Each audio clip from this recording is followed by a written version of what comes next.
Bem-vindo ao Pedro Leone Podcast. Ouça agora uma mensagem que vai te levar para mais perto de Jesus.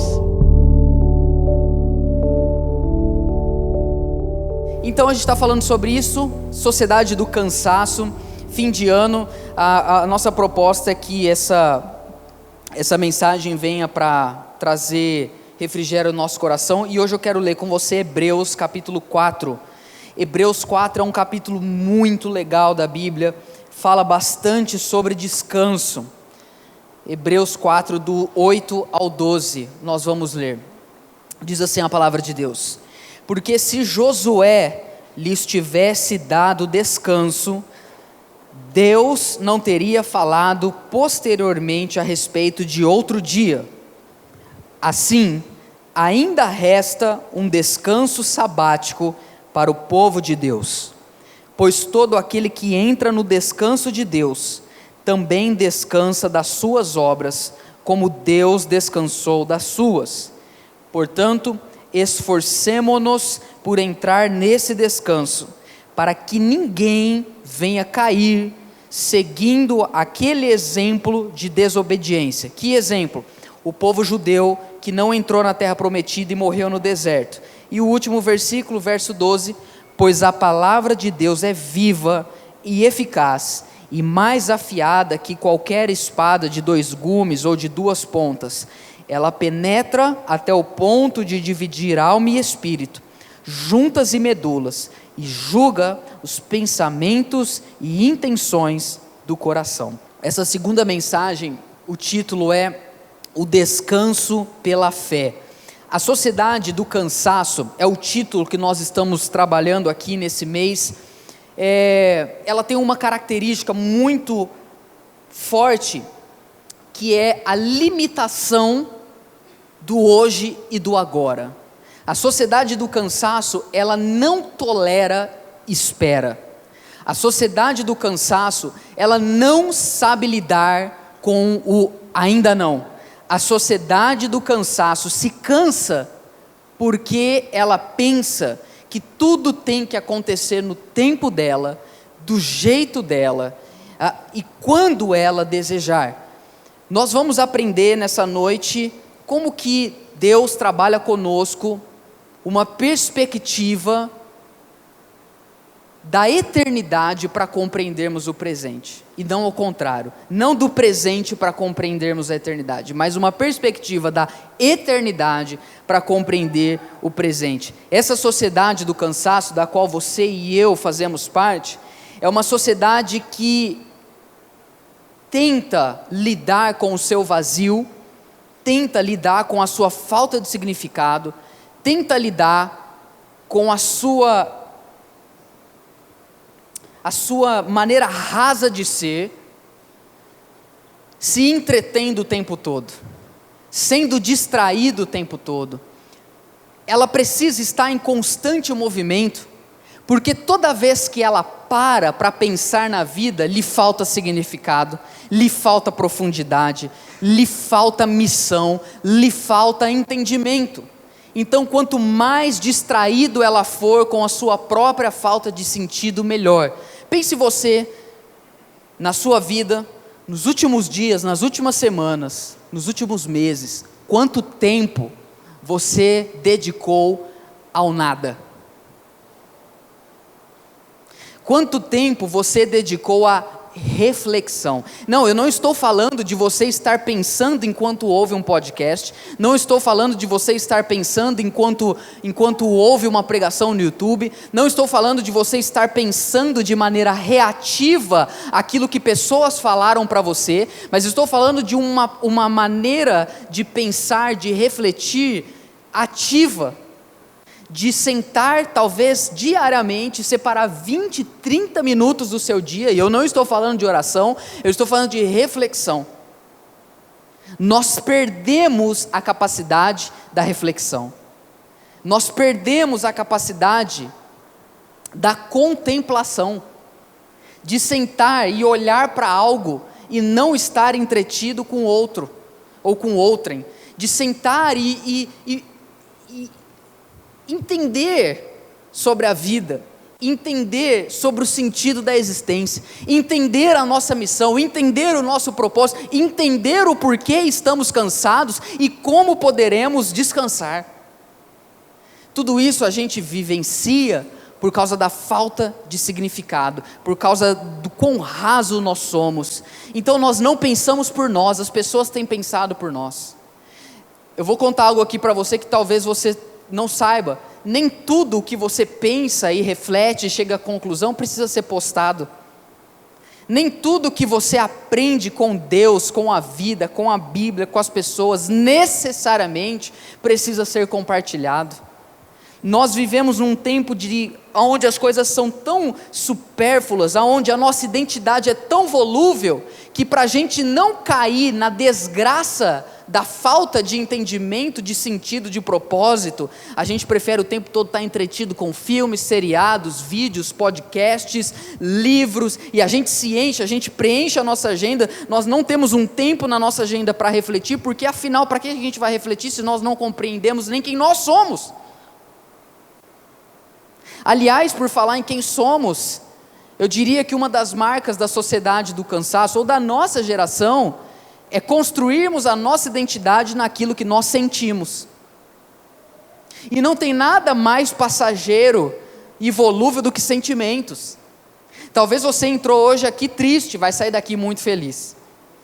Talvez você entrou hoje aqui achando que você é o cara, e vai sair hoje daqui entendendo que você não é ninguém. Sentimentos mudam. A nossa sociedade é marcada por uma geração que constrói a sua identidade em cima dos seus sentimentos. O problema é que eles estão em constante mutação, e por isso a nossa identidade vai sendo levada de um lado para o outro. Nós não pensamos, e deixa eu dizer algo para você: se você não é a pessoa que pensa as coisas sobre a tua vida, talvez você não saiba, mas alguém está pensando por você.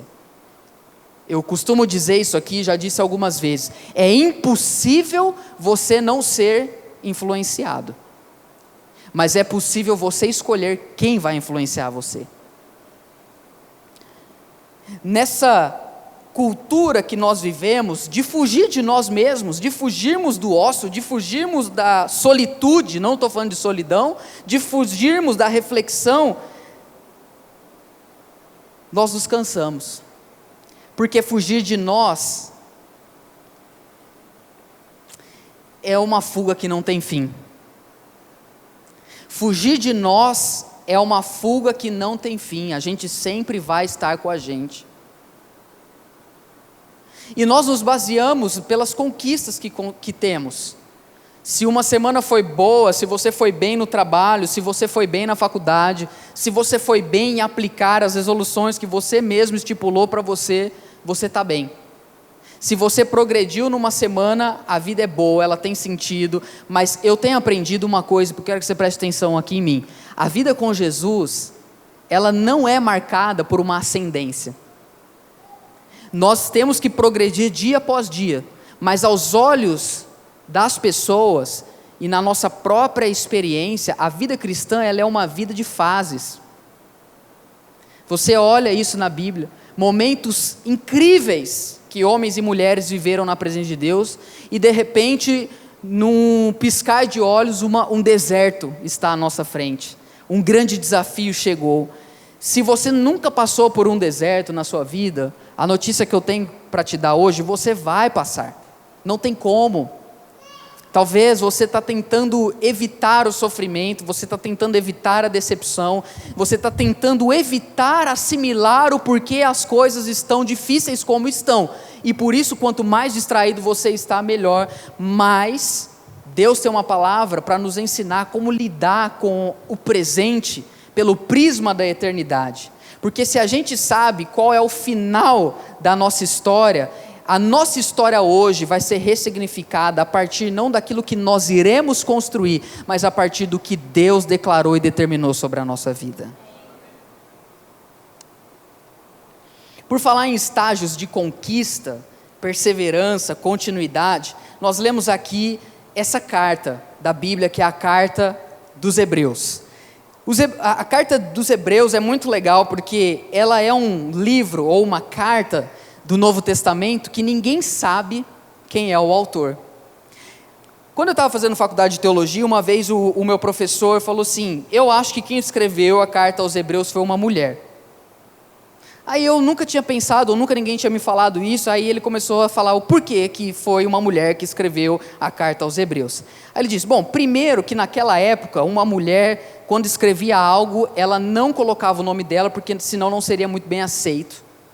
Então, ou ela usava um pseudônimo, colocava o nome de um homem, ou ela simplesmente não intitulava a carta. Então, isso já pode ser uma evidência. Alguns até dizem que poderia ser Priscila, esposa de Áquila. Aí ele falou assim, outro motivo que eu diria que foi uma mulher, é porque Hebreus é uma das maiores epístolas, ou maiores cartas do Novo Testamento, e ela é carregada de detalhes, e ela tem 13 capítulos, e chega no final, o autor fala assim: bom gente, como eu disse para vocês de maneira resumida.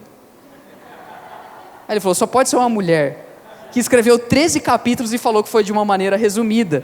Eu achei tão legal. Eu não sei se foi uma mulher quem escreveu, mas a carta de Hebreus tem umas características incríveis. Bom, uma dessas características é o seguinte: por trás de toda a narrativa, que é profundamente teológica, quem está comigo ainda, gente? Existe uma intenção muito firme no coração de quem escreveu essa carta. Essa pessoa quer que aqueles seguidores de Jesus do primeiro século não desistissem de continuar seguindo a Jesus em hipótese alguma. Então, desde o primeiro capítulo até o 13, o autor vai mostrar a superioridade de Deus em Cristo, a superioridade da nova aliança sobre a antiga aliança. Você vai ver que Jesus é superior aos anjos, Jesus é superior a Moisés, Jesus é superior a Arão, Jesus, ele é aquele sacerdote segundo a ordem de Melquisedeque, e eu preciso de um outro dia para explicar isso. Você vai vendo que o autor, ele quer mostrar que Jesus é maior do que tudo o que já existiu. Aliás, foi por meio dele que tudo veio a existir, e ele vai explicando o porquê do propósito, dos sacrifícios do Antigo Testamento. Enfim, são muitos detalhes, e é uma carta incrível. E o capítulo 4, ele vai falar sobre o descanso, e o tempo todo, esse autor, ele está comparando Israel, o povo que foi liberto do Egito, e entrou na terra prometida, com o povo de Deus naquela época, e assim como é hoje, a igreja. E ele vai dizer: olha, o que aconteceu com Israel? Eles foram libertos da escravidão de 430 anos, como pregamos semana passada. Esse povo foi liberto, e por 40 anos, peregrinou no deserto, mas toda a geração adulta que saiu da escravidão do Egito, não entrou em Canaã, não entrou na terra prometida. Por quê? E a razão é simples: incredulidade. Lhes faltou fé para perseverar, lhes faltou fé para continuar, lhes faltou fé para, mesmo em meio aos grandes desafios, as desavenças, as ambiguidades, continuassem seguindo a presença de Deus. E a proposta do autor é falar: por isso que a igreja também não pode ir para o mesmo caminho. Ele diz: eu não quero que nenhum de vocês copie isso, que vocês vivam a incredulidade. E aí, eu vou fazer um recorte aqui, porque o livro, ele é muito grande, o capítulo 4 é muito grande, mas eu quero trabalhar esses versos que nós vemos em 4 pontos, para refletir um pouco sobre isso. Ele está falando aqui, nesse primeiro versículo, sobre: se Josué lhes tivesse dado descanso, Deus não teria falado posteriormente a respeito de outro dia. O propósito aqui é dizer: Canaã não era o fim da jornada, Canaã não era o lugar de chegada, porque se lá fosse o lugar de chegada, Josué, ele não teria falado de um outro dia, de um descanso maior do que aquela conquista. Essa é a intenção do autor, explicando para nós cristãos a primeira coisa, que é: neste mundo não existe um descanso definitivo. Ou seja, você sempre vai se sentir em alguma proporção cansado. Eu me lembro quando Suzane e eu viajamos de lua de mel há 2 anos e meio atrás, e a gente estava naquela correria do casamento. Tem gente que vai casar semana que vem, né? E a gente estava naquela correria e foi um ano assim muito desafiador para a gente. Ela estava começando o mestrado, muitas coisas, muitas responsabilidades. E aí nós nos casamos, tudo, entramos depois do casamento no Santo dos Santos. E aí a gente foi viajar, e aí aquela viagem cansativa, a gente foi para uma praia no Nordeste, e aí a gente descia no aeroporto, e aí além disso a gente tinha que andar acho que 4 horas de caminhonete para poder chegar na praia, e o cara da caminhonete ia ouvindo aqueles tecnobrega, sabe? A virada do tecnobrega, eu sou baterista, você sabe, ela começa num tom, né, Renato? Desse tamanhozinho assim, então, né? Eu preciso parar de cantar. As 2 últimas pregações eu cantei. Eu não sei eu estou ficando velho, gente. É velho que canta na pregação. E aí nós chegamos lá, e aí o primeiro dia a gente estava tudo animado no lugar que a gente ficou. Claro que foi ela quem escolheu o lugar mó rústico, né? Umas coisas super natureba, assim, bem o estilo dela. E aí a gente ficou lá, 2º dia, 3º dia. Eu me lembro uma experiência que a gente teve, acho que foi no 3º ou 4º dia, que a gente deitou na rede, e a gente olhou um para o outro, e a gente falou, a gente descansou agora. Eu não sei explicar, a gente estava tão assim, você lembra disso? Quando a gente estava na rede, parece que eu senti naquele momento o meu coração assim, veio descer um bálsamo quente assim, falei, cara, eu descansei, cara, no 3º dia da viagem, numa praia muito legal. Agora, sabe o que aconteceu? Quando a gente voltou da viagem, eu peguei H1N1, daí eu fiquei 3 dias com febre, 40 graus, sério, gente, 3 dias, e para melhorar ela, tinha que voltar para São Paulo, então eu fiquei sozinho, recém-casado, com H1N1, sozinho em casa, longe da minha mãe. Você imagina que prova? Então, eu estou te contando isso porque a gente teve aquele sentimento de quando a gente descansou, e muitas vezes a gente tem isso nas nossas férias, ou às vezes no fim de semana que a gente tira, e a gente descansa, mas a grande verdade é que nesse mundo não existe um descanso definitivo. Talvez você pense assim, mas se eu mudar de trabalho, se eu mudar de emprego, se eu mudar de posição, aí eu vou conseguir relaxar. Não existe isso. Não acredite no que pessoas falam para você, você nunca mais, busque Jesus, porque aí você nunca mais vai ter problema, busque Jesus, venha no culto, porque aí você, não existe isso, porque se existisse isso, Josué, se Josué lhes tivesse dado descanso, Deus não teria falado posteriormente a respeito de outro dia. Ou seja, o autor está falando assim, o povo tinha que entender que eles iam entrar em Canaã, mas Canaã não significa a eternidade. Olha que legal isso. Canaã é melhor representado, como vários teólogos dizem, como a vida cristã, não como a eternidade. Porque em Canaã não existia descanso pleno. Quantos estão me entendendo? Então Canaã fica melhor ilustrado. Por isso, gente, é claro que se a gente de repente ter um aumento de salário, se a gente conseguir às vezes melhorar a nossa posição, talvez a nossa vida de fato melhore. Se você começar a ganhar mais dinheiro e for um bom gestor das suas próprias finanças, eu não estou falando que a vida não pode melhorar. O que eu estou querendo dizer é que nesse mundo, não importa o quanto você tenha, você não está capacitado a entrar num descanso pleno aqui, por causa do pecado que nos influencia. Eu estava vendo, você sabia que o Schumacher, o maior campeão até então, né, talvez o Lewis Hamilton passe ele, porque acho que está só um Schumacher na frente dele. O Schumacher, ainda o maior campeão de Fórmula 1 que já existiu, sucesso, poder, dinheiro, acho que esquiando, né, teve um acidente, vai fazer quase 5 anos que ele está vegetando numa cama, num leito de hospital, porque essa vida, não importa o quanto você conquiste, preste atenção nisso, gente. Por que eu estou falando isso? Porque senão a gente se ilude, achando que quando nós chegarmos a determinado estágio da nossa vivência na terra, nós vamos poder relaxar. Não, a vida é feita de tensões, a vida ela é feita de desafios, pensamentos ambíguos, contradições. A vida não é uma conta assim, se eu fizer isso vai acontecer isso. Às vezes você faz tudo certo e dá errado. Mas às vezes, como um dia o Juninho falou para mim, eu acho que ele não está aqui, você também pode fazer fazer certo para fazer o errado e no fim dar errado. Entendeu isso? Uma vez ele contou isso para mim, eu achei tão legal. Eu falei, Juninho, repete. É a segunda vez que eu repito isso aqui, ele não está. Miserável. É o seguinte, ele falou uma vez para mim, falou assim, Pedro, eu fiz tudo certo para fazer o errado e deu errado. Porque é isso que acontece quando Jesus está em nós. Mas isso não vai nos livrar de dificuldades, de sentimentos ambíguos. Presta atenção nisso. Sempre haverá um lugar maior para você chegar.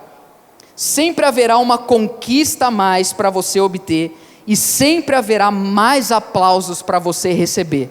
Se você tem esperado um próximo nível, um próximo estágio da sua vida aqui na terra, para ser plenamente descansado, isso não vai acontecer. Quantos estão comigo? O segundo ponto, antes de eu entrar, eu quero citar essa frase aqui do Byung-Chul Han, que é o autor do livro Sociedade do Cansaço. Eu vou ler, se você não está conseguindo enxergar. Não é que o sujeito narcisista não queira chegar a alcançar a meta, ao contrário, ele não é capaz de chegar à conclusão. A coação de desempenho força-o a produzir cada vez mais. Assim, jamais alcança um ponto de repouso e gratificação. É a nossa vida aqui.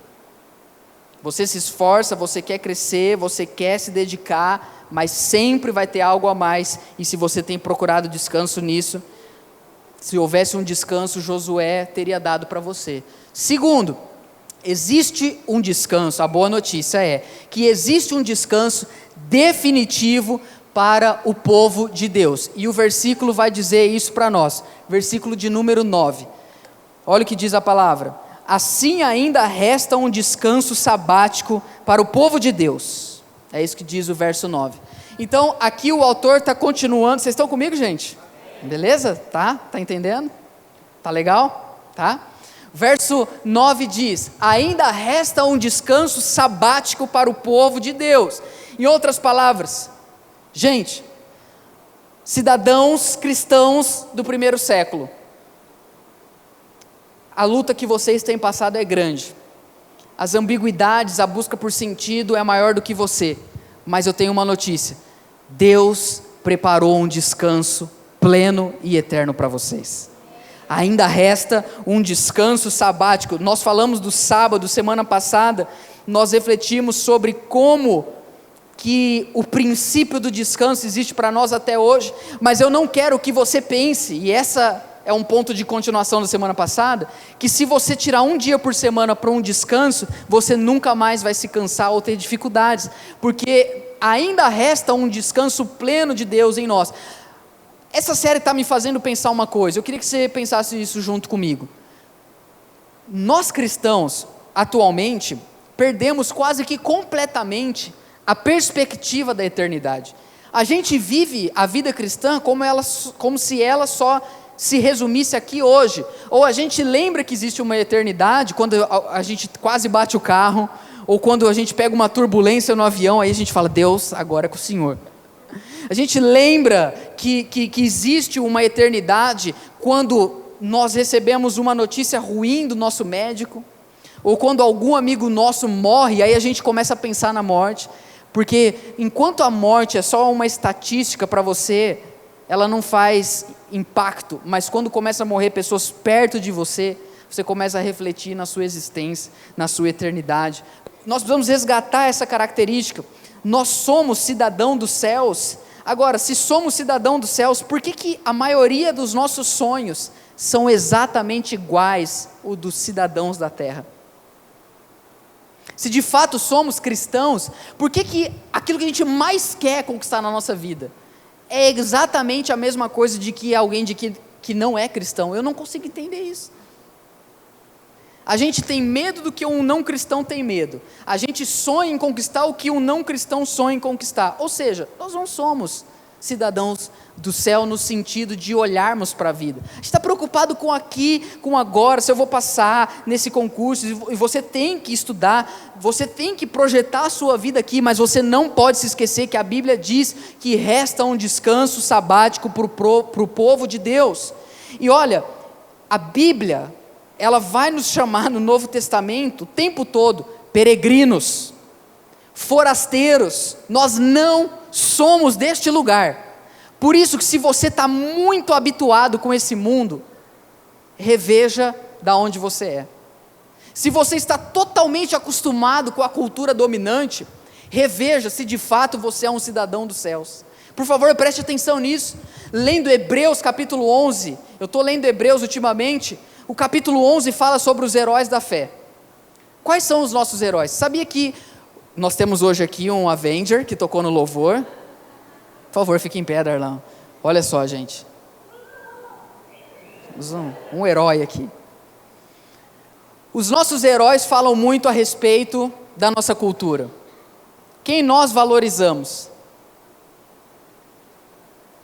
Existe uma lista em Hebreus capítulo 11 de 16 nomes de pessoas que fizeram um impacto no mundo. Sabe o que a Bíblia diz? Um dos versículos mais fortes a se referir a uma pessoa. A Bíblia diz assim: o mundo não era digno deles. Sabe por que o mundo não era digno desses heróis da fé? Porque o coração deles não almejava esse mundo. Não era esse mundo que eles desejavam. A Bíblia fala que se nós nascemos de Deus, nós não podemos amar o mundo.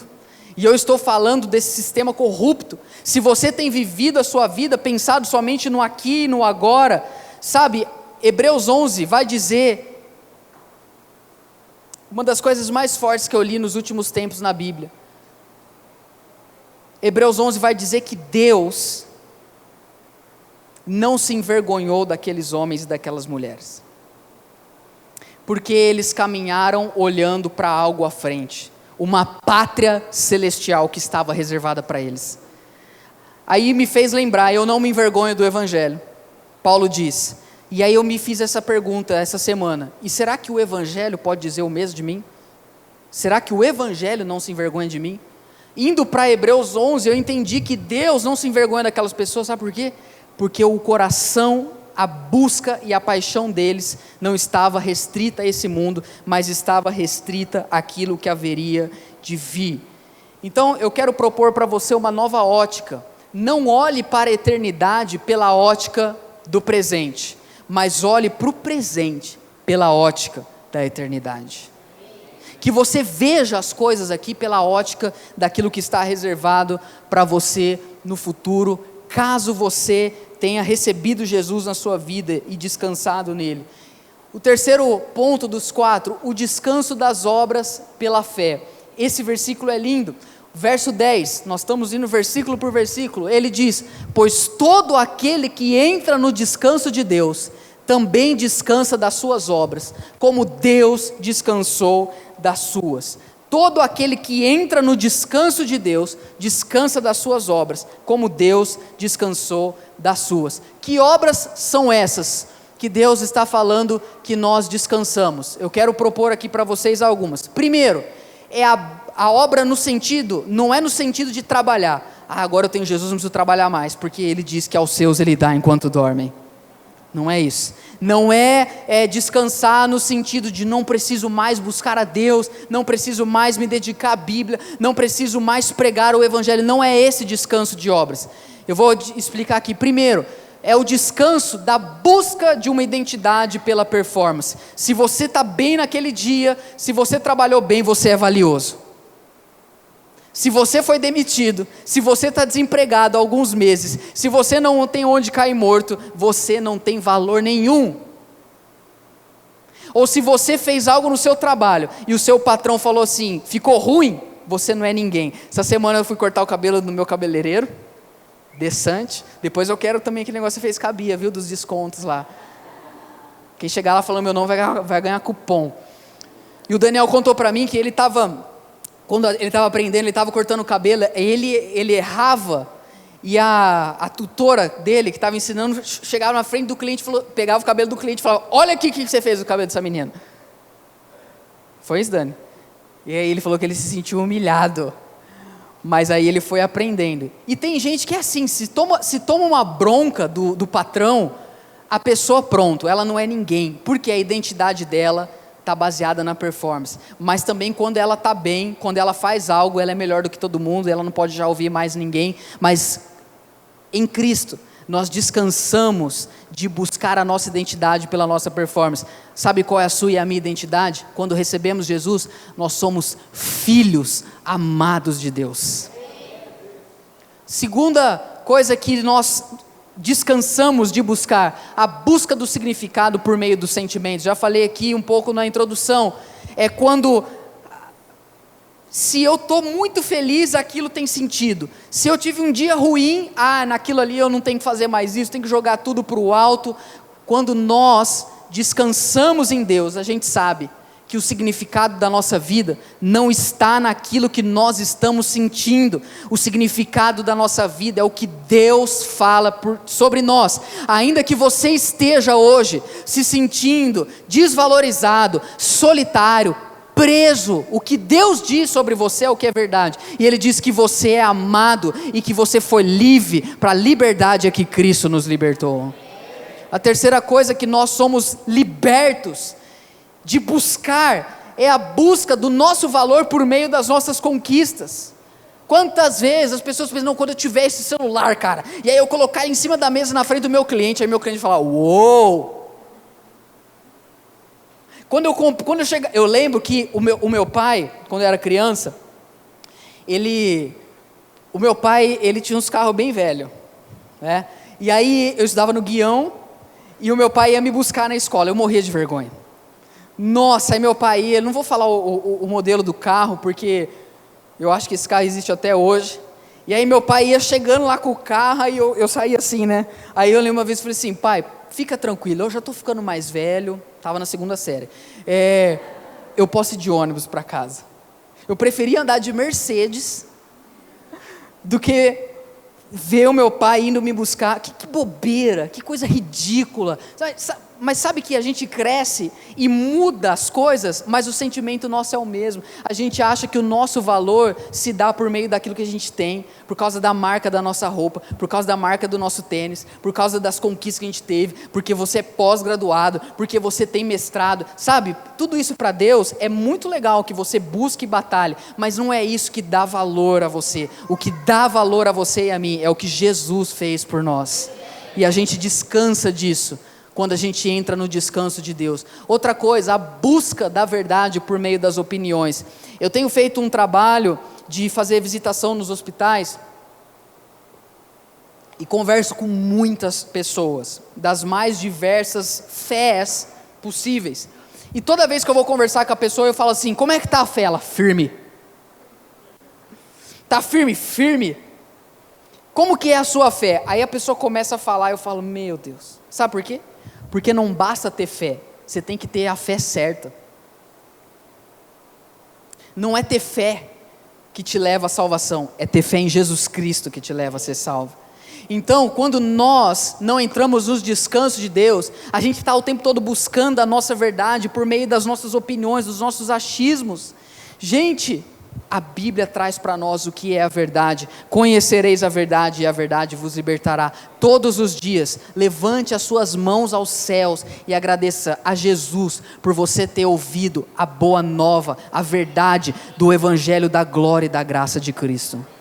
Quando a gente entra nesse descanso, a gente não precisa mais buscar. E por último, a busca da salvação por meio do mérito. Quando nós achamos que é por muito fazermos que nós merecemos estar diante de Deus. Tudo isso aqui nesse verso, quando ele diz, pois todo aquele que entra no descanso de Deus, também descansa das suas obras, como Deus descansou das suas. Antes de eu passar para a gente ir para o final, isso aqui, eu diria, que é um dos maiores motivos que tem nos deixado cansados. É isso aqui, ó. Quer que eu mostre para você o porquê que você está tão cansado? Por que eu estou tão cansado? Aqui está a razão. Não é o trabalho. Não é a dedicação. É a busca dessas coisas nos lugares errados. mas aquele que entrou no descanso de Deus pode descansar das suas obras, porque Deus também descansou. E por último, eu não quero que você pense que esse descanso significa uma vida de preguiça. Portanto, olha que legal o verso 11.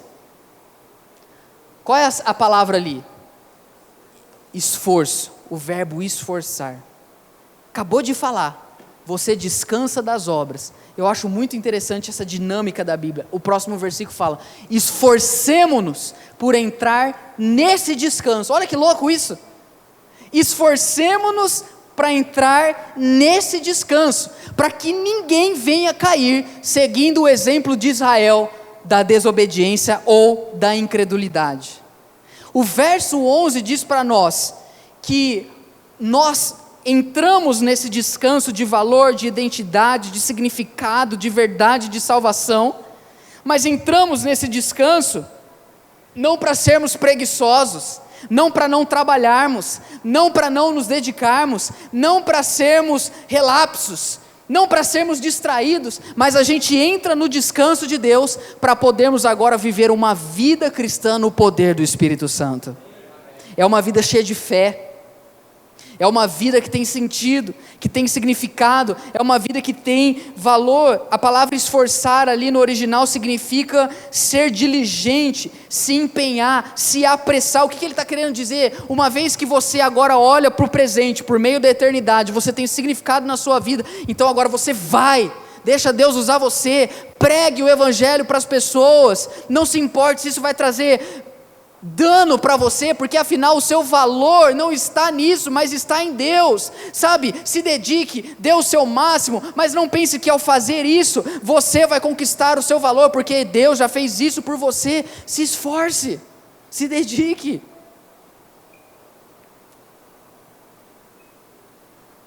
Esse comentarista bíblico, Fritz já vê que é alemão, né?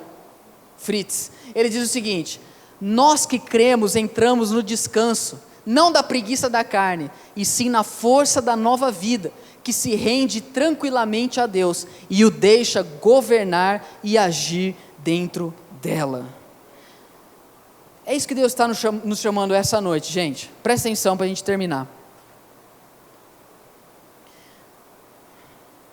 É entender o que Deus é, o que Ele fez, o valor que você tem nele, para você poder se dedicar com inteireza à vida aqui na terra, sabendo que esse lugar não é o seu destino final. Sabendo que o que Deus tem para você é algo muito maior do que aquilo que você tem visto. E aí esse versículo famoso. Quantos conhecem esse versículo aí? A palavra de Deus é viva e eficaz, ela está nesse contexto. Eu gosto, sempre que dá, eu gosto de fazer isso. Pegar um versículo bem tradicional e ir trabalhando o contexto original dele, para a gente entender. Então ele diz: pois a palavra de Deus é viva e eficaz, e mais afiada que qualquer espada de 2 gumes. Ela penetra até o ponto de dividir alma e espírito, juntas e medulas, julga pensamentos e intenções do coração. Por que o autor de Hebreus está falando isso?